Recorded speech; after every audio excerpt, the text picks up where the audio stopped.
I'm Dale, and today I'll be showing you how to set up a camera and a tripod. We'll just take this off so it's a bit easier for you guys to see me, but let's get started.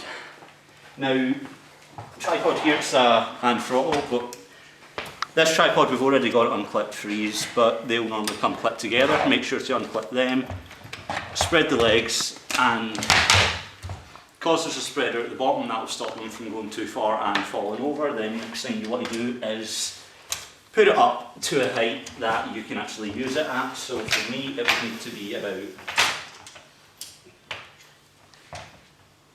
there-ish.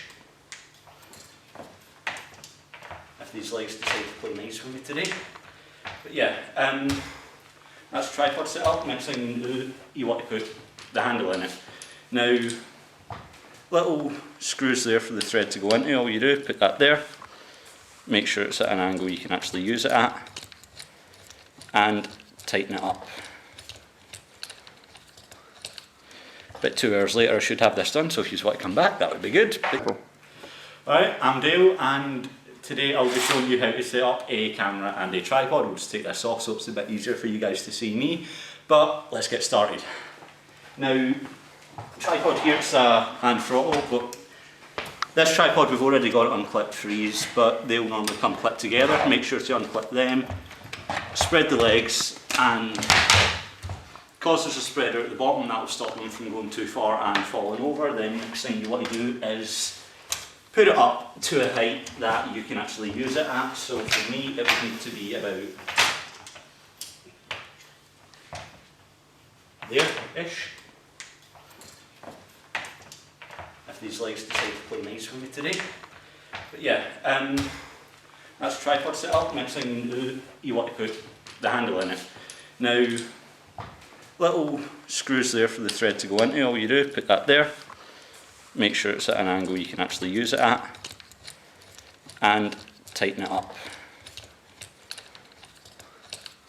About 2 hours later I should have this done, so if you want to come back, that would be good. Okay, now next thing you want to do is make sure that this spirit level is, well, level. What you want to do is try and get that little bubble in the black ring in the centre, which it is now. Then just tighten up. You can do that way, there's 2 ways to do it with this tripod. You can adjust the legs, or there's this little thing under here which I just used that you can loosen and use to actually move the head of it about. But as you can see, with that on the handle, good range of movement, you can move it up, down, left, right, whatever. Now to show you how to get the camera, set that up and put that on here. So, let's go. Cool. Okay, now this is the camera we're using. It's a Canon 1100D, and to attach it onto that tripod, what you'll need is one of these. This is a plate that goes into the bottom of the camera, and that then allows you to attach it to the tripod. So, if you just turn the camera over, there's a little thread there for that to go into. Now on this, don't know if you can see, there's a little thing saying lens, so obviously make sure that goes towards the lens. Now if I can get this in,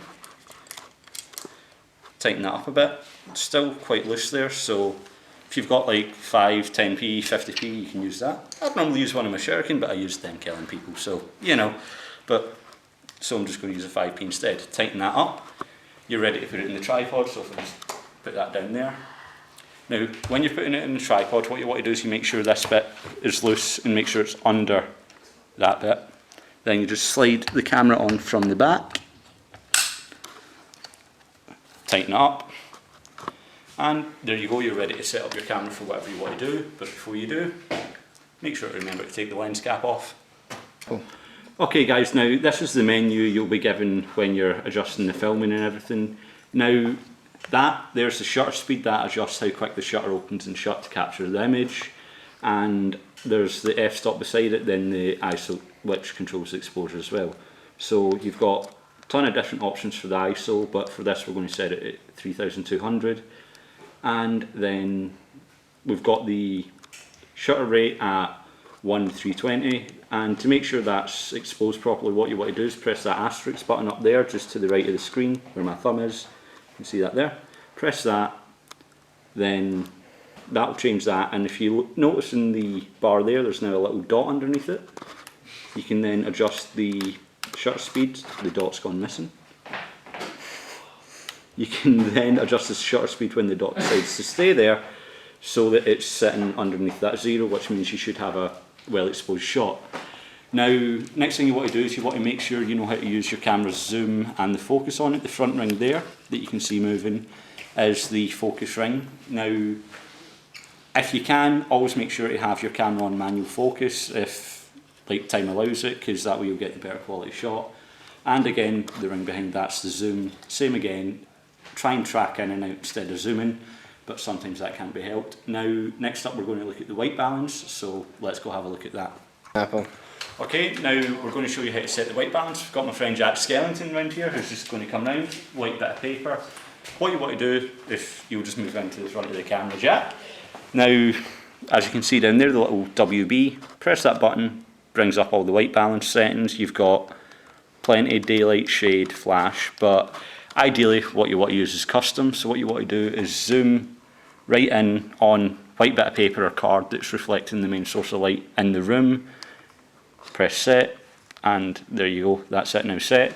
That's your white balance set, and now I'm just going to cover a few health and safety tips, so I'll leave it to Matt.